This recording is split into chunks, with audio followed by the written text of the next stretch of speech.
hay cierta incertidumbre por la inscripción o no inscripción o posible participación de otros candidatos, y yo creo que es importante, bueno, que se resuelva conforme a derecho. Me llama la atención algo y sí quiero hacer ese comentario. Hay mucha crítica sobre la interpretación de la ley, pero ¿por qué nadie se preocupa de ir a ver el origen de la ley? Es decir, criticamos cómo se interpreta la ley y puede que se haya interpretado mal, pero creo yo que un buen trabajo periodístico sería ir y regresar al momento en que las leyes se hicieron y ver cuál era la lógica de ese momento y los intereses de ese momento a la creación de ciertas leyes. Por un voto a conciencia, continuamos con esta serie de entrevistas con los aspirantes presidenciales. Bienvenido, José Luis Chea. Muchas gracias, muy amable, Glenda. Bueno, usted ha pasado por, como decíamos, por diferentes funciones, tanto fuera del país como dentro del país. Fue de los pocos ministros que prácticamente se ha mantenido, casi toda la administración se mantuvo, de la administración de Jimmy Morales como ministro de Cultura, que de todos los puestos que usted ha ejercido como viceministro de Relaciones Exteriores, ministro de Cultura, columnista, representante ante la OEA, ahora candidato, ¿con cuál se identifica más? ¿Cuál ha sido el más productivo? No, me identifico con varios. La verdad es que en la diplomacia he sido 5 veces embajador y tal vez donde más productivo y más pude hacer fue en Ginebra, porque fue los años 80 y pico, los años de la guerra, y donde realmente la guerra se había trasladado al plano diplomático. Entonces el tema y la discusión sobre las posibilidades de ir creando las condiciones para la eventual firma de un acuerdo de paz pasaban por Ginebra y pasaban por el tema de derechos humanos. Y de ahí México, que fui embajador en México, un gran país, me tengo que reconocerlo. Siempre he dicho que México no es un país, es un universo, es una constelación, tiene tanto. Y de ahí en la parte básicamente política, pues cultura. Cultura es un ministerio olvidado en términos presupuestarios, pero realmente debería ser el ministerio más importante de un país como el nuestro, donde la cultura realmente es la joya más importante que tenemos. Totalmente de acuerdo. El tema es que esa joya requiere mucho tiempo de pulirla, pero no me refiero solo a nuestra cultura mesoamericana, prehispánica o republicana o contemporánea. Me refiero a que realmente la cultura debería ser el motor fundamental de un nuevo guatemalteco, digamos, un guatemalteco con otra visión, y eso lleva mucho, mucho tiempo. Aquí nos quejamos de que la clase política sigue siendo la misma, y probablemente sí, en la mayoría de los casos, pero realmente el problema tiene otra cara, es que el electorado sigue siendo el mismo, y esa es la diferencia fundamental. Usted le ha tocado vivir en carne propia distintas etapas de distintos gobiernos, ha estado en el gobierno actual, un gobierno difícil, el gobierno de Jimmy Morales. ¿Cuáles han sido los aciertos? ¿Cuáles han sido los desaciertos? Yo le diría que en términos generales, pues el gobierno del presidente ha hecho varias gestiones importantes. Yo me puedo referir más bien a lo que es en cultura. Pero fuera de pero eso, fuera de cultura, yo le diría que el presidente Morales llegó a la presidencia en un momento muy complicado y probablemente con muy buena fe, pero sin la experiencia y sin el conocimiento de los actores fundamentales en Guatemala. Guatemala es un país muy complejo, es decir, aquí tiene que saber usted, a pesar de que es pequeño, quién es quién, qué hace, en qué influye, qué intereses tiene. Y para usted tiene. no ha sabido. ¿Perdón? Y para usted, el presidente Morales no sabía quién es. No, en ese momento, claro que fue aprendiendo, pero eso lleva tiempo, es un costo de aprendizaje alto que a veces tiene resultados adversos.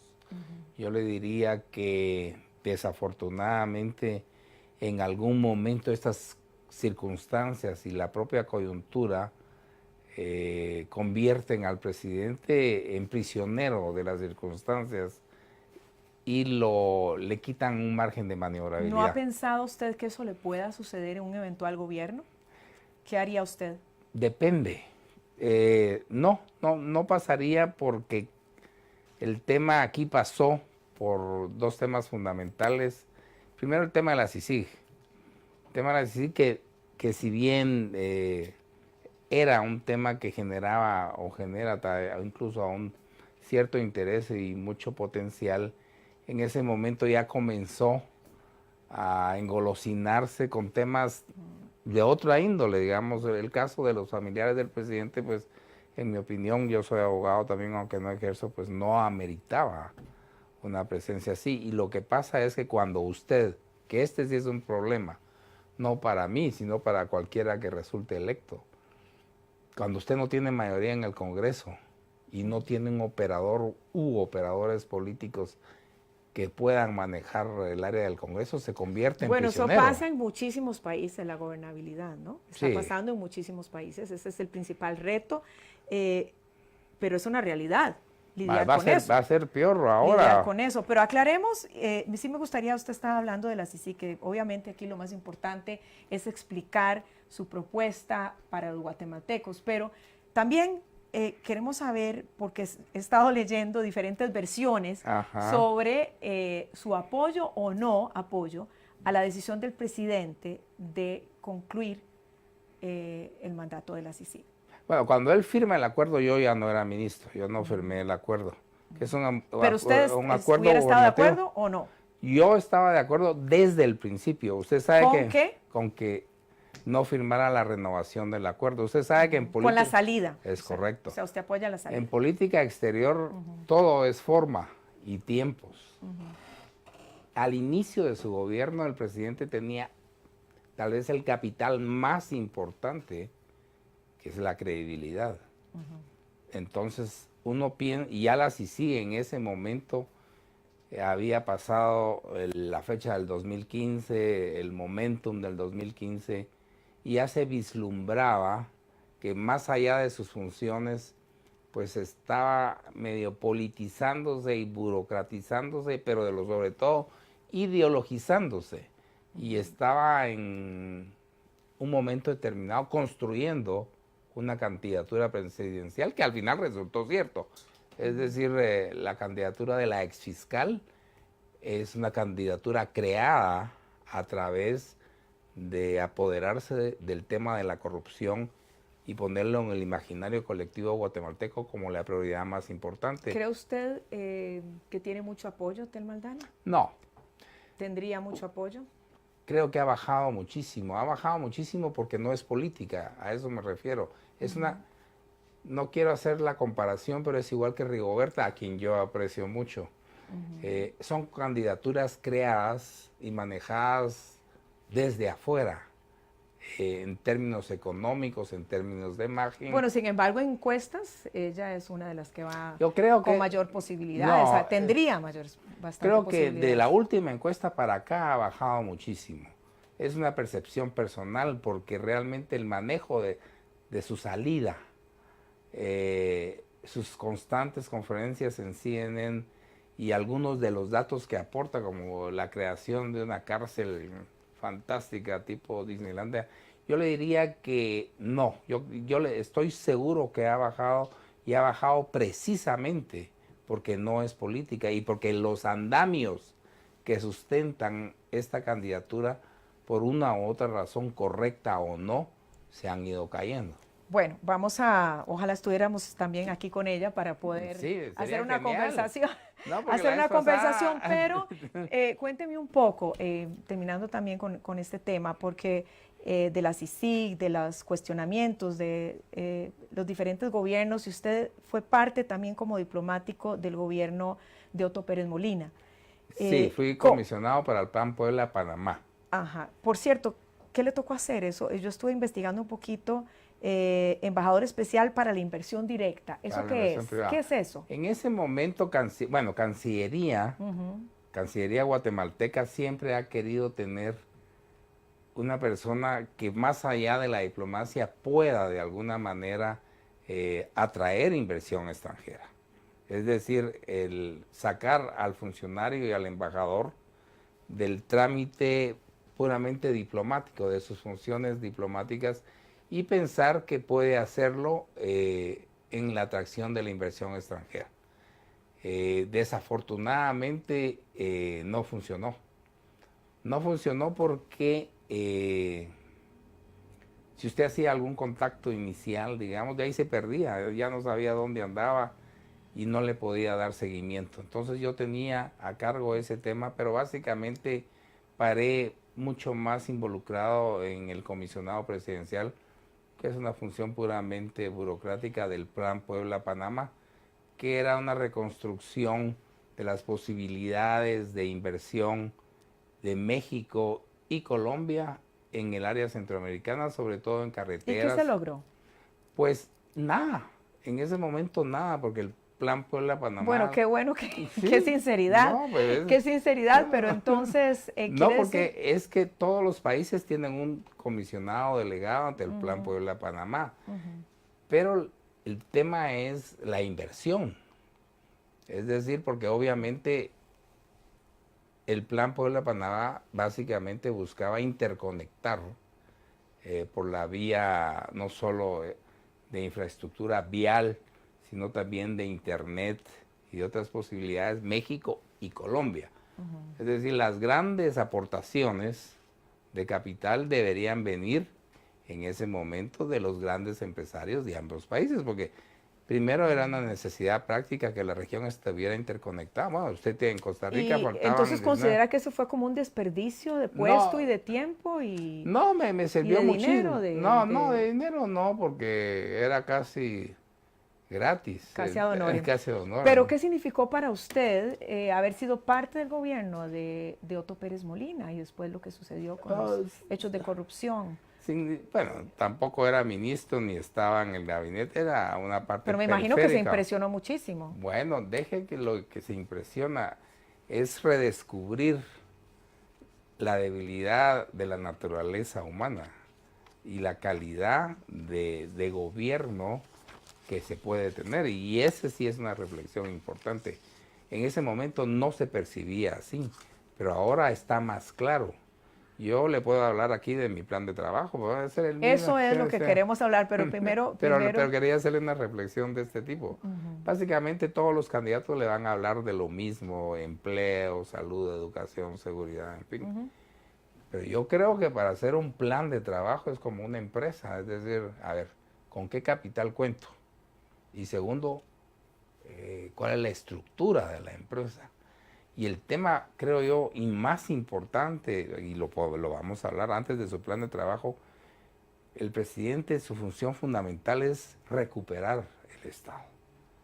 Recuperar un Estado que es mediocre, que ese es tal vez probablemente una de las enseñanzas que me dejó ese gobierno, que es corrupto, un Estado que improvisa y sobre todo ahora la posibilidad de que el narcotráfico, porque este es un elemento que si bien siempre ha estado presente en los procesos electorales, estaba un poco alejado, bueno, ni tan alejado, hay que ver las pruebas al final, pero básicamente se concentraba en poblaciones fronterizas, el alcalde, el diputado de por ahí, el delegado del Ministerio Público, el juez, y con eso usted tenía el jefe de policía y tenía un pequeño estado en el cual usted podía...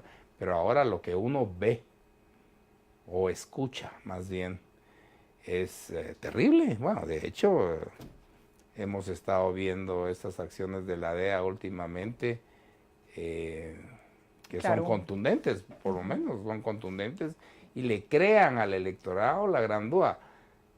Necesitamos más investigación y más apoyo, y a eso me refiero yo con la propuesta. Yo en la CICIG dejé de creer precisamente porque el señor comisionado la politizó. Es decir, y la politizó con nombre y apellido, pues. Bueno, en este caso yo creo que vamos a pasar a otros temas, porque sí podríamos pasar un rato aquí hablando de lo que dice el señor Velázquez, porque no por mí, sino porque como no está, pues en los ausente. argumentos, ¿no? Los argumentos Sí, pero de él, pero lo que sí me gustaría saber, primero que nada, y con respeto a los guatemaltecos acá, que esta es nuestra intención, poder presentar a cada candidato, cuéntenos su partido, porque estamos hablando de tantos partidos que hay que ir como ir en orden y hacer un refrescamiento. Productividad y trabajo, su partido, ¿de dónde surge? ¿De qué ideología es? ¿Cómo se financia? bueno, no es mi partido, no lo fundé. El que usted representa. Del cual soy candidato, el partido se llama Repasemos. Productividad y Trabajo. Ese partido lo fundó y su secretario general es el licenciado Edgar Rodríguez. Es un partido que compite por primera vez en el esquema electoral. ¿No pensaron más bien en unirse a otro para tener más fuerza? Sí, el guatemalteco no le gusta unirse, es decir, claro que yo sí. Bueno, pero en este momento el desafío es unir al país, ¿no? Bueno, mire, pero el unir al país no es fácil, precisamente porque hay un exceso de protagonismo y realmente la gente cree que subirse a manejar un tema de Estado es fácil. Este es un carro muy difícil de manejar y es como que usted maneje go-karts y de repente le dan un Ferrari y tiene 12 cambios y ¿cómo lo va a hacer? Es decir, creo que hay muy pocos de los candidatos que tienen una noción clara de lo que es la administración pública y creo que ellos son los candidatos rescatables y creo... ¿Cuáles son los rescatables? ¿Con cuáles no trabajaría usted y se aliaría? Bueno, ahorita me dice, ahorita me dice. Pero sí, yo creo, a ver, y esto es bien importante. Le decía que los políticos, unos siguen siendo... La política siempre es la misma, no es ni vieja ni nueva. Lo que cambian son los personajes y quienes dirigen los destinos del país. Y que el electorado no ha cambiado, porque cuando uno sale al interior del país se da cuenta de que el criterio de mucha de la población para elegir un candidato sigue siendo el mismo. Es un criterio clientelar. Entonces, si usted no regala, pues no tiene mucha credibilidad. Todos esos mítines que usted ve es gente que hay que pagar para que llegue en muchos de los casos, pues, con excepción de 3 o 4 que llegan los seguidores y los tiene ahí. Yo le diría que la gran tristeza es que el electorado sigue siendo igual y eso me lleva a la parte cultural que yo le decía al principio. Pero no me ha aclarado, bueno, estamos hablando de su partido, cómo bueno, surgió, CPT, que ustedes dijeron, sí. bueno, vamos a hacer uno nuevo, no nos vamos a liar. No, ellos no, de hecho ellos lo hicieron y en las postrimerías del año pasado, me invitaron a participar. ¿Ya usted lo venía No, pensando, o sea, todos estos años, digamos, en diferentes lo venía puestos desde el pensando. exterior, decir, bueno, si yo... No lo había pensado, porque si lo hubiera pensado tendría una estructura diferente, digamos, pero era lo que había. Es un partido sano, eso sí. No tiene ningún diputado tránsfuga, ningún corrupto. Todos son candidatos por primera vez. No sé si eso es una debilidad o no, pero ahí están, no vamos al Parlacén.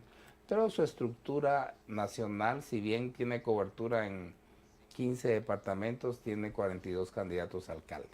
Entonces no es fácil. Es un trabajo de puerta en puerta, es un símbolo que hay que vender, pero de eso se trata. Yo sabía, leí por supuesto la ley electoral y de partidos políticos y entendía a qué me metía. O sea, no me estoy quejando. ¿De dónde viene el presupuesto? ¿Cómo lo financian en este momento? Qué pena me da decirlo, pero es muy poco lo que se financia. Cada candidato a alcalde, cada quien paga su campaña. Y el candidato presidencial y el binomio presidencial, porque mi acompañante en este caso es Moy González, pues nosotros vamos poniendo lo que queda, que es decir, la Asamblea O sea, de sus General, recursos. de nuestros recursos. Pero eso no llega... Sus ahorros, ha tenido ahorros. Bueno, sí me estoy descapitalizando, digamos, o lo que gano porque ¿Ha yo soy valido la abogado. pena? Sí, creo que sí vale la pena. Es una notable experiencia y creo... qué le puede dejar, digamos? El conocimiento del Guatemala es mucho más experiencia en términos de conocer realmente a fondo cómo el país ha cambiado en muchos aspectos y cómo sigue siendo el mismo. Claro, es una experiencia que usted paga cara, pero no tanto. Es decir, en términos, porque ahora todo el dinero hay que declararlo, pues no, no es como antes que usted puede recibir una, no, todo lo que usted usa, el Tribunal Supremo Electoral se lo supervisa. Nos estaba contando que el partido entonces le propone a usted ser el representante. Sí, me invita. Lo invita. Y cuénteme de la escogencia a su compañero de fórmula, del cual le estaba hablando. Bueno, Moy González es un empresario, expresidente del CACIF, con inquietudes políticas. Ya estaba en el partido cuando yo llego. Era candidato a diputado. Y pues yo le propuse que pensara mejor, porque podría aportar más en su experiencia empresarial como candidato vicepresidencial. Es un empresario pues reconocido por su honradez, tiene una experiencia empresarial que siempre es importante y el deseo de participar y la enorme voluntad de hacerlo, así que ahí estamos. Pero en términos económicos, pues los donantes no son muchos. Lo cual al final es una ventaja en términos partidarios, una enorme desventaja. Por independencia. Es correcto, porque al final, pero desafortunadamente usted se da cuenta, como dicen los mexicanos, ¿verdad? En política 3 cosas son importantes. Dinero, segundo, más dinero, y tercero, más dinero. La posibilidad de movilizar gente y todo sigue siendo la misma. Y la gente, el votante en el área urbana, cada vez es más escéptico, es decir, está cansado de la política. Y creía en efecto que después del 2015 podía surgir un movimiento de la sociedad civil que podía de alguna manera capitalizar ese descontento. Eso lo vieron y crearon la figura que ya le mencioné a título individual y crearon un partido político que en lo que ha ido caminando ha demostrado que se ha nutrido de los mismos candidatos, con los mismos escándalos que los demás partidos políticos. En ese contexto, como usted decía, hay un desencanto de la política, sí. Y no estamos hablando solamente de Guatemala. En realidad, en Latinoamérica, solo el 15% de la población cree en los políticos. En ese contexto, ¿por qué usted cree que es la mejor opción? ¿Por qué usted quiere ser presidente? ¿Qué cambiaría? ¿Qué haría exactamente para poder, por ejemplo, mejorar esa diferencia abismal entre los que más tienen y los que menos tienen, para combatir la pobreza que más bien ha aumentado? Nosotros queremos saber sus respuestas, su plan concreto. De esto vamos a hablar después de este corte. Ya regresamos. ¿Cuál es su plan específico para la inseguridad?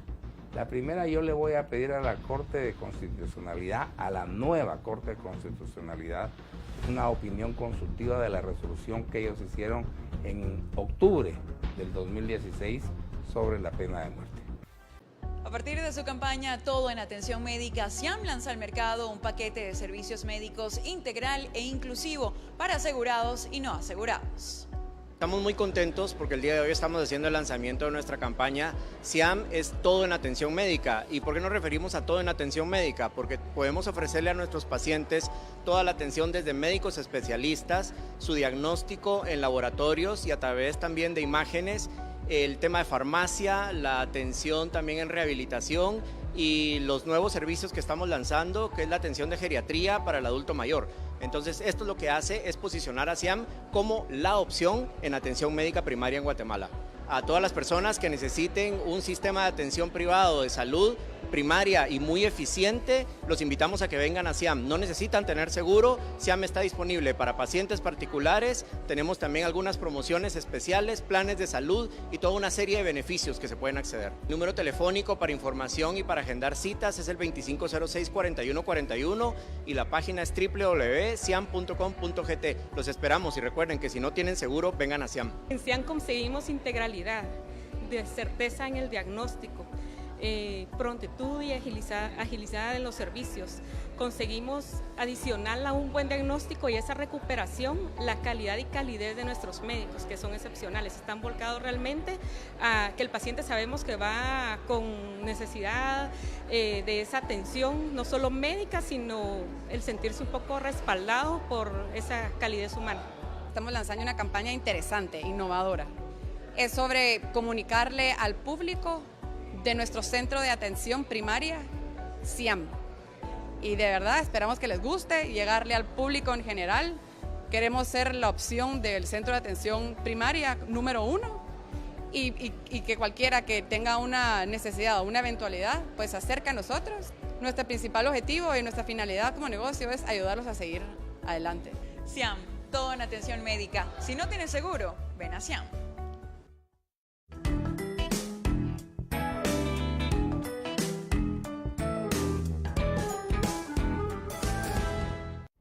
En Hotel Barceló Guatemala City contamos con experiencia para que sus eventos o reuniones, ya sean grandes o pequeñas, sean un éxito. Nuestros profesionales se harán cargo de sus eventos, cuidando cada detalle, para que usted y sus invitados puedan disfrutar del mismo. Realice sus eventos en uno de nuestros 24 salones con capacidades de hasta 1.500 personas, aprovechando nuestra excelente ubicación con fácil acceso y amplio parqueo.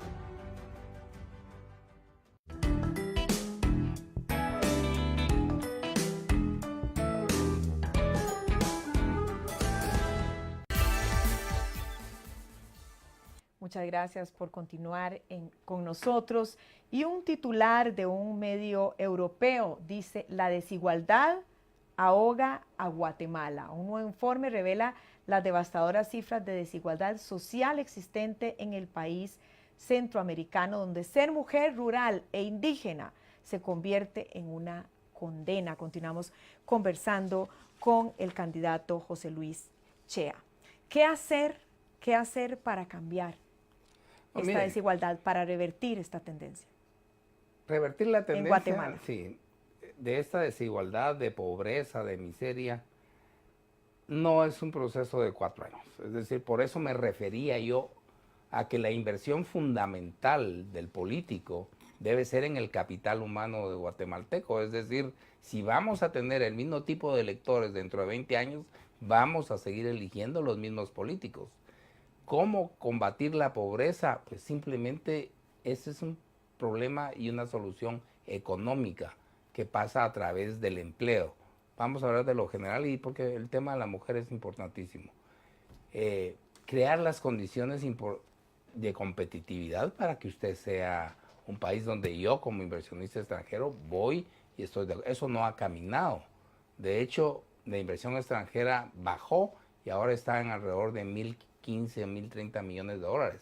Muy, muy poco. Solo los migrantes nuestros mandan 10.000 millones de dólares anuales, que es el equivalente a nuestro presupuesto total. Es el principal ingreso, claro. Los principales generadores de divisas es nuestra riqueza que exportamos involuntariamente o que se va. Entonces, ¿cuál es su plan económico? Nosotros vamos a apoyar como Estado las propuestas de trabajo que tiene AGEXPORT en los diferentes sectores. ¿Qué son? Tiene varias. Apoyar a los sectores pesquero, forestal. Yo en lo particular creo mucho en la economía naranja como generadora de empleo.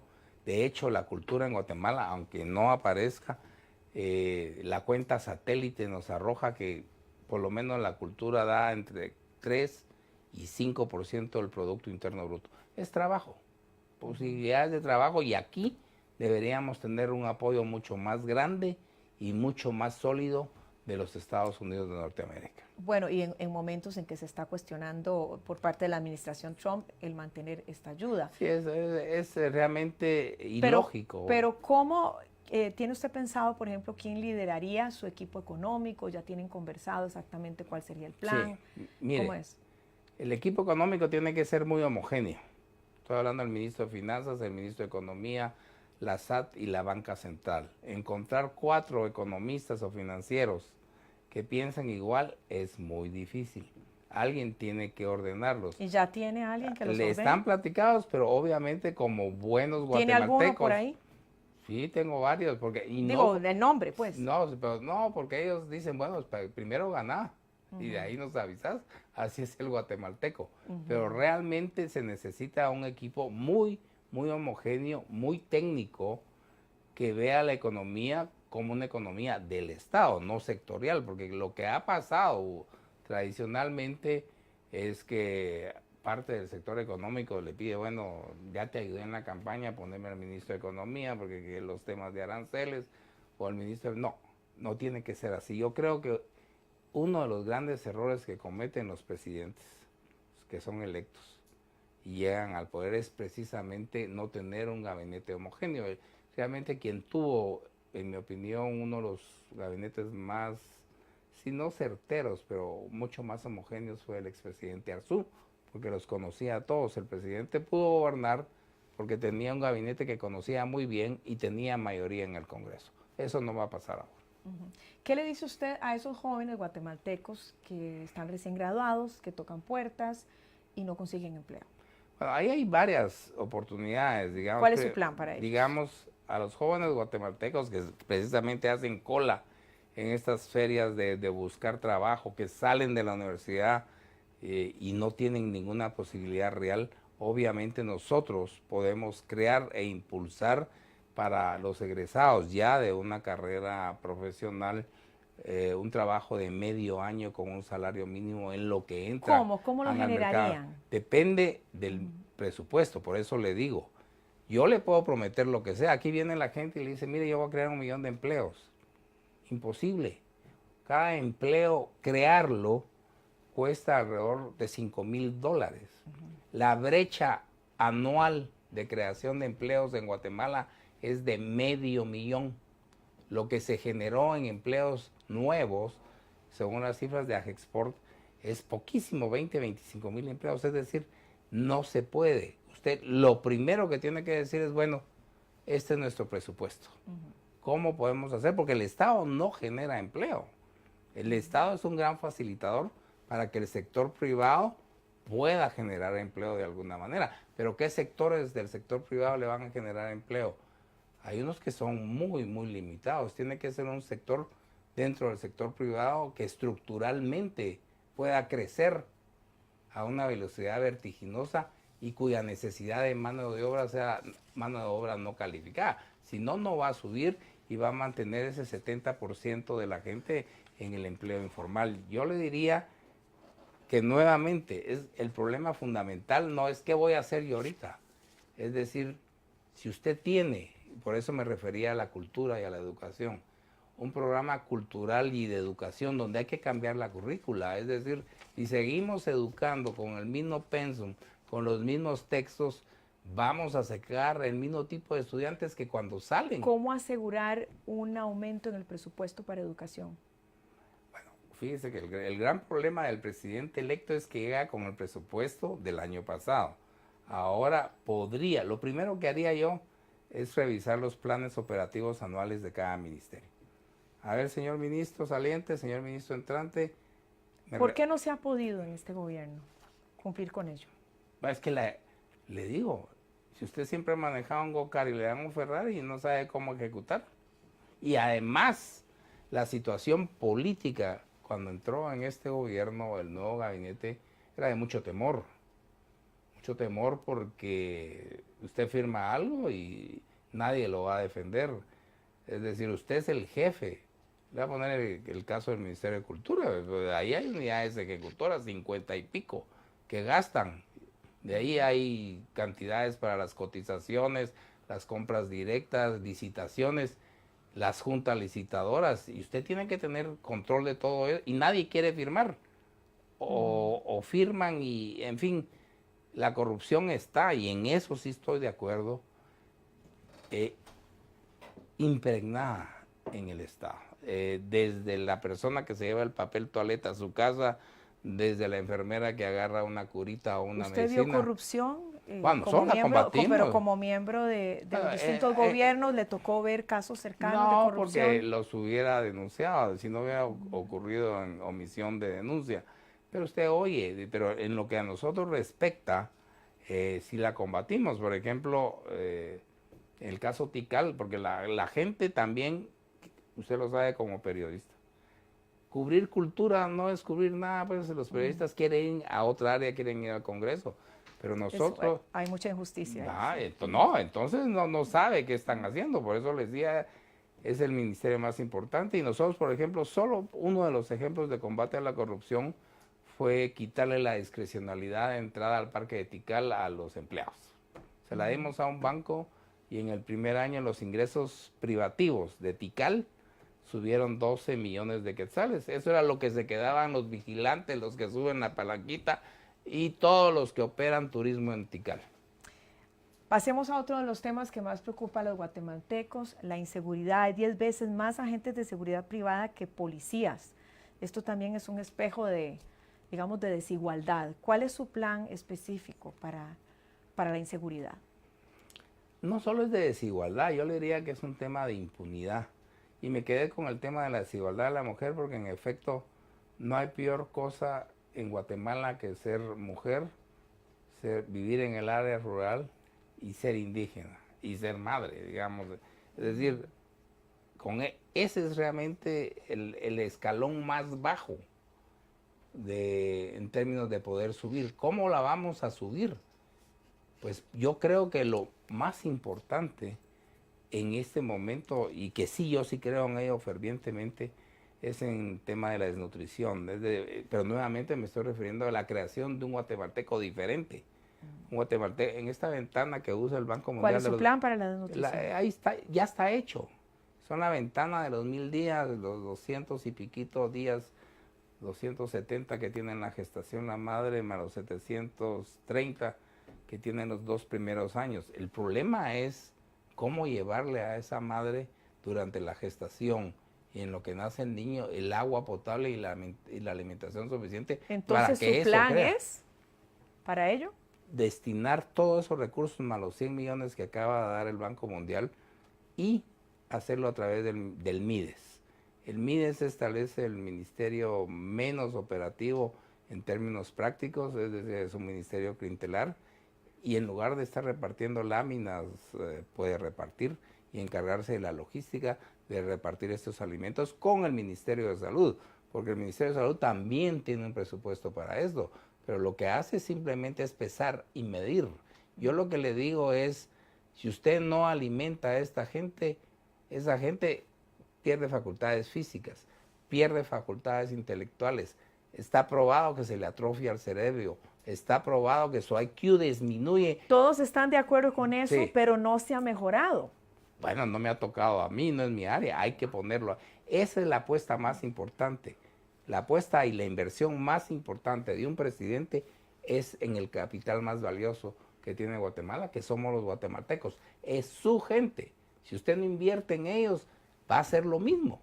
Todos están de acuerdo con eso, por supuesto, pero Ahí muchos, están, ¿cómo, el presupuesto, cómo bueno. convencer a los guatemaltecos que no es una frase más de un político? No, pero si ahí está, son 1000 y pico millones de que tiene el bendito Ministerio del MIDES. Simplemente cambia, hace el acuerdo y en lugar de estar repartiendo láminas, canaliza ese dinero a las mamás y a los niños conjuntamente con el Ministerio de Salud y coordina con el Banco Mundial el trabajo que está haciendo y le da seguimiento, porque mucho de este problema es, damos el dinero y ahí se queda. El Banco Mundial, los organismos financieros también tienen una responsabilidad en esto, porque obviamente más allá de la bondad del proyecto, lo que quieren es colocar dinero, pues ese es el trabajo. Señor Chea, se nos había quedado el tema de su plan para combatir la inseguridad. La inseguridad. No es un problema de desigualdad, es un problema de injusticia y de impunidad. Aquí hay 2 tipos de impunidad y eso es bien claro. La impunidad de la gente de cuello blanco que en teoría iba a combatir la CICIG y la impunidad del ciudadano común y corriente, el ciudadano de la calle que es asesinado, extorsionado. Usted tiene las cifras y las debe conocer mejor que yo, no sé cuántos asaltos diarios, 6, 8 crímenes alrededor de 14, 15, pero 98% de impunidad. Algo tiene que hacer. Si a mí soy viuda del chofer, del brocha que mataron, del taxista, pues yo quiero justicia o no. Y el sistema no me está dando justicia.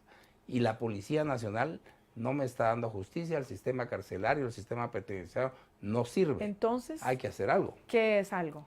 Bueno, yo personalmente creo, porque es un tema cultural, que hay que hacer 3 cosas fundamentales.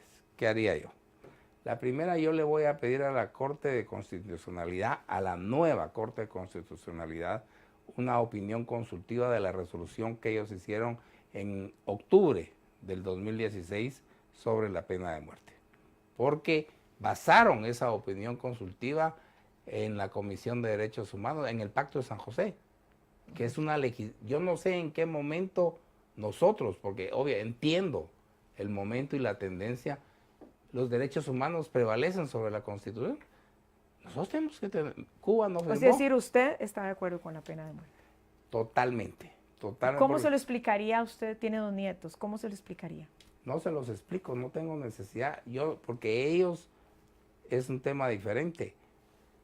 Primero son muy chiquitos, ¿verdad? Usted no se los voy a poder explicar. A quien yo le tengo que explicar y darle esa sensación de justicia es a la gente que matan todos los días y que los compromisos internacionales me impiden. Lo que hay que hacer, la Corte, reforma del Código Penal y una denuncia parcial del Pacto de San José. Es decir, para la criminalidad, la violencia, ¿la solución es la represión? No, es una solución ¿Cuál doble. es? La verdadera solución es la que yo le estoy planteando al principio, la educación. La prevención. No, la educación, la cultura en general. Un país culto es menos violento. La prevención del delito es parte de, pero mientras llego a eso, pues tengo que de alguna manera tener un mecanismo eficiente de castigo, porque si yo como delincuente mato con impunidad, me voy a la cárcel, ahí estoy y sigo con las clicas y salgo y regreso y extorsiono, pues no tengo ninguna expectativa de castigo, hago lo que me da la gana, me transformo desafortunadamente en un verdadero monstruo.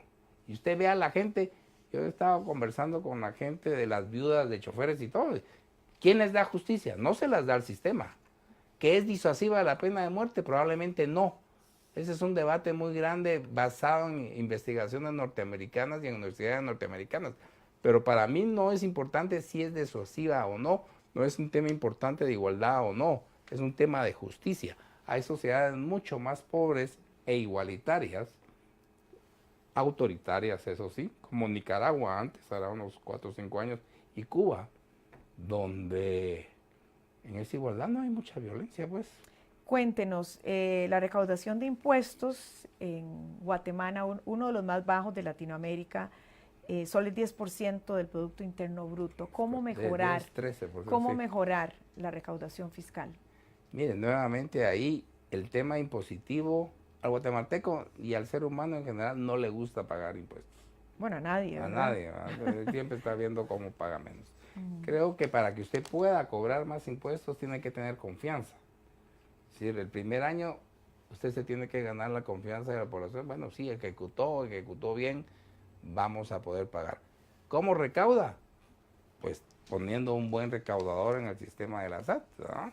Es decir, es mejorar el sistema y ahora hay múltiples tecnologías que lo pueden hacer, pero nuevamente en el camino usted se va a encontrar que cuadros medios o funcionarios pues llevan ahí años y están acostumbrados a hacer su modus vivendi de la corrupción. Es que en ese sentido la corrupción sí es verdaderamente un elemento perturbador en el desarrollo del país, pero para combatir esa corrupción usted tiene que ser objetivo, parcial, imparcial totalmente, un ministerio público que se dedique a eso. Yo, una de las propuestas que tengo es prohibirle al fiscal general que opte a un cargo popular. No puede, porque no puede hacer política basada en la justicia. Y de ahí, nuevamente, que no le corresponde a la presidencia de la República, está el otro poder del Estado, el Congreso. Esa es responsabilidad de los ciudadanos.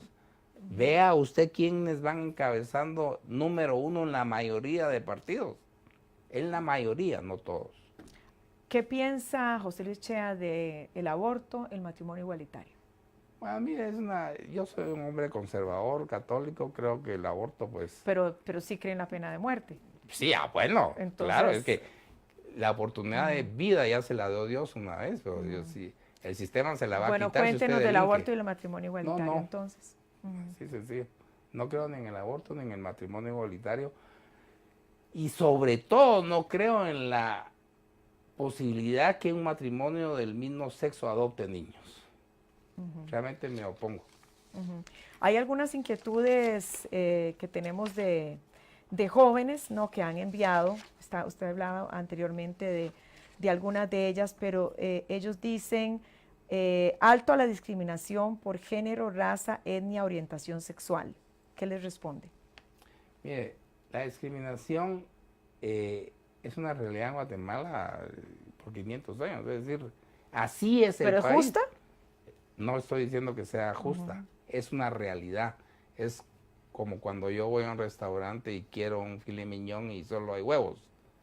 Eso es lo que hay. El país va a ir cambiando en la medida que se vaya integrando esta parte indígena al comercio, a la cultura, porque la discriminación es básicamente entre indígena y ladino. ¿Qué ha hecho usted, digamos, desde su función por integrar esa comunidad indígena? Cultura tiene uno de sus programas fundamentales, es la parte lingüística, integrar a la parte indígena, a la parte de los emprendimientos culturales, los propios lenguajes, y es lo que le digo, usted lo ve en la práctica, invierte en eso, pone dinero en eso y sigue siendo igual. Le voy a poner un ejemplo práctico. Yo tenía una dirección de desarrollo, que básicamente dentro del ministerio ve el tema indígena. En general, toda la parte lingüística, emprendimientos. Y era una batalla constante por parte de la población garífuna del país en contra de porque los propios indígenas eran los que más discriminaban a la población garífuna. Es decir, esa es la realidad, no le estoy mintiendo. Es decir, es una discriminación de doble vía. Y los garífunas que siempre llegaban conmigo, que llegaban 13, 14 veces, no había un grupo que hablara y cohesionara al movimiento. Todos hablaban mal del otro, es decir, y del otro y del otro. Es una realidad. ¿Cómo revertir esta situación? Cultura, es lo que le digo. Otra de las preocupaciones, inquietudes de los jóvenes, creación de mecanismos para canalizar demandas de la población, un gobierno local más cercano a su población. ¿Qué les responde? Eso es y no es verdad. Yo siempre me opuse a la descentralización de los presupuestos para las alcaldías y al impuesto IVA-PAS. ¿Por qué? Porque conociendo la mentalidad del guatemalteco, no estaba descentralizando e impulsando el desarrollo. Lo que estaba descentralizando era la corrupción. Un gobierno más cercano va a depender del alcalde, va a depender de cómo integró su consejo. Vaya a ver usted, Glenda, cómo se integran en la mayoría de los casos las candidaturas a alcalde y cómo se forman sus consejos. Muchos de ellos, no todos, desafortunadamente están integrados para apoderarse del dinero del aporte constitucional. Muchos de ellos están vinculados con los constructores locales o fundan su constructora para usar los puestos. Su capacidad de ejecución en los consejos de desarrollo departamental y municipal es muy baja. Por eso le digo, yo le puedo hablar de lo inmediato: salud, seguridad, educación. Este es nuestro plan de trabajo. En seguridad. ¿Dónde pueden encontrar tenemos un folleto y mañana se lo mando, sí. Pero digamos, en este momento impreso. Los que quieran verlo, ¿hay algún sitio donde pueden ver su plan de gobierno? Sí, bueno, el blog del partido, www.ppt.com. Ahí pueden encontrar su plan de gobierno. Ahí está. Queremos conocer, usted como experto, tiene gran experiencia en relaciones exteriores, las relaciones con Estados Unidos, también el tema migratorio, de esto vamos a hablar en un momento. Ya regresamos. Para que usted sea emprendedor, tiene que tener una cultura de emprendimiento, y eso no es de la noche a la mañana, eso no se lo da a la escuela. Cuando yo me refiero a la cultura, me refiero a la civilización. La única manera que nosotros podemos cambiar es que la cultura del guatemalteco cambie.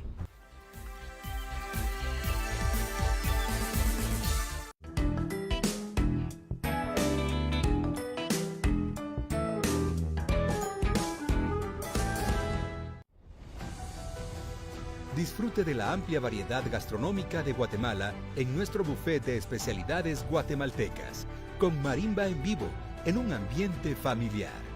Hotel Barceló los espera todos los domingos, de 12 a 3 de la tarde.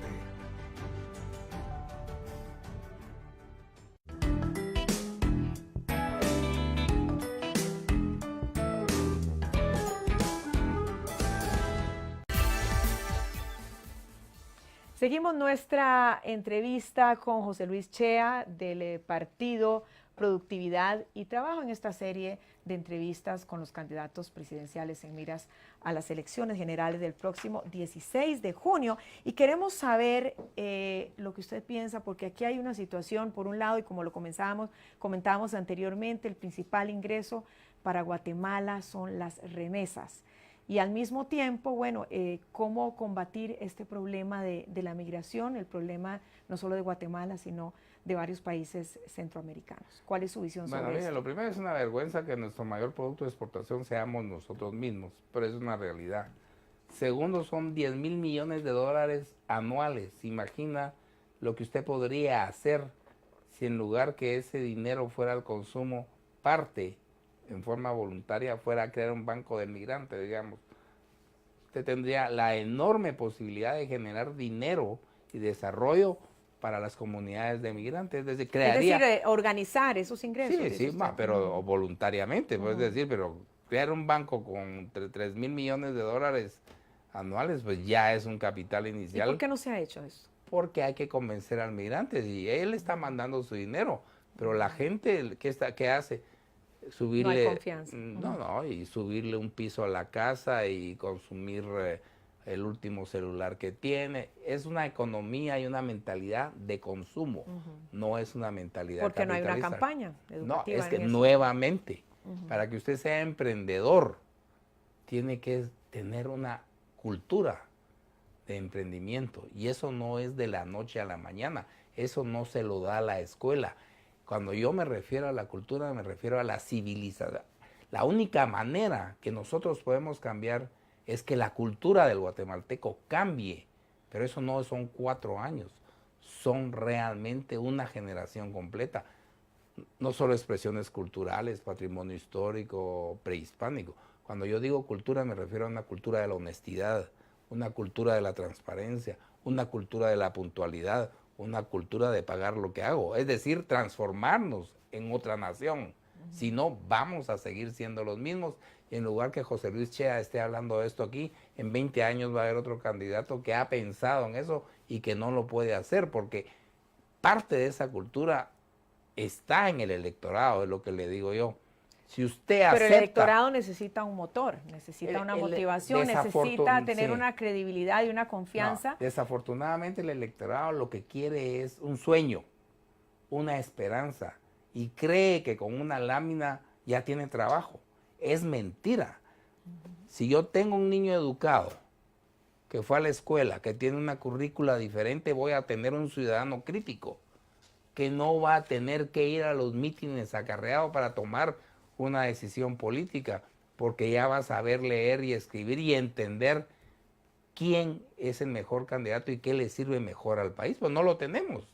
Es decir, si en algunos lugares del país los índices de analfabetismo son arriba del 75%, ¿qué van a leer su plan de trabajo? No lo van a leer. ¿Cuál es el principal compromiso? Uno, usted quiere ser presidente.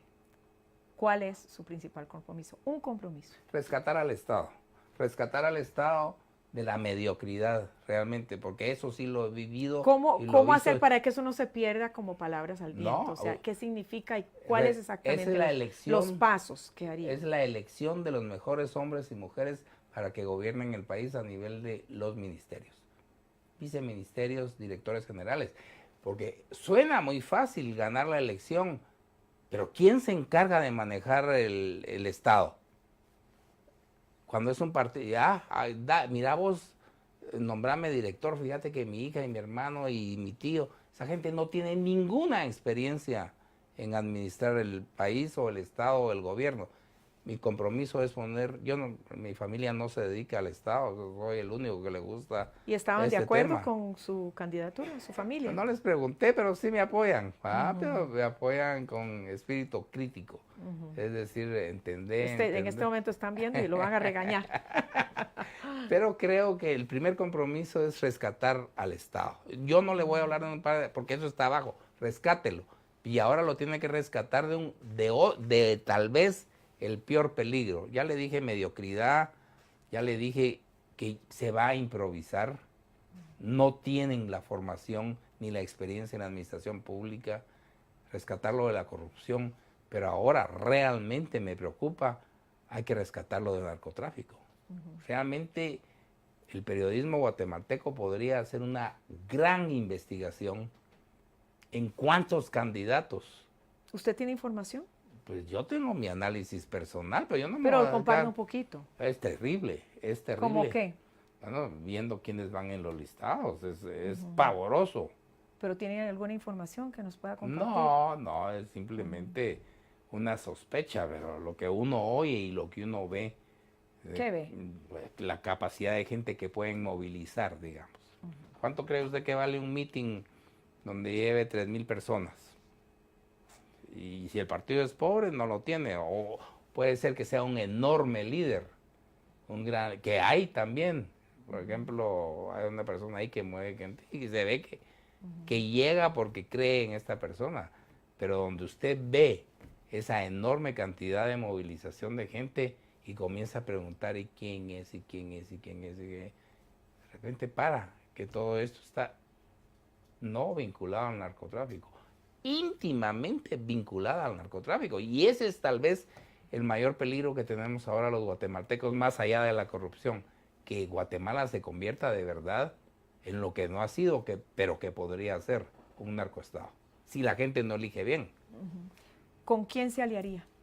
¿Con cuál candidato o candidata se aliaría? Mire, yo creo que la inversión que ha hecho el Estado y la inversión que los individuos han hecho en ellos mismos en su educación merece rescatarse. Es decir, un funcionario público de gran nivel le ha costado al Estado millones de quetzales en términos de salarios, preparación, tiempo. Yo también soy un hombre práctico. Ahorita no le puedo decir porque no sé cuáles son los resultados. Bueno, con esto terminamos. Se nos acaba el tiempo. Muchas gracias. Muchas gracias a usted, porque Glenda, muy amable. estamos haciendo pues este esfuerzo de dar a conocer también, sobre todo los planes para las principales preocupaciones de los guatemaltecos. Pero yo quiero terminar diciéndole, ¿puedo?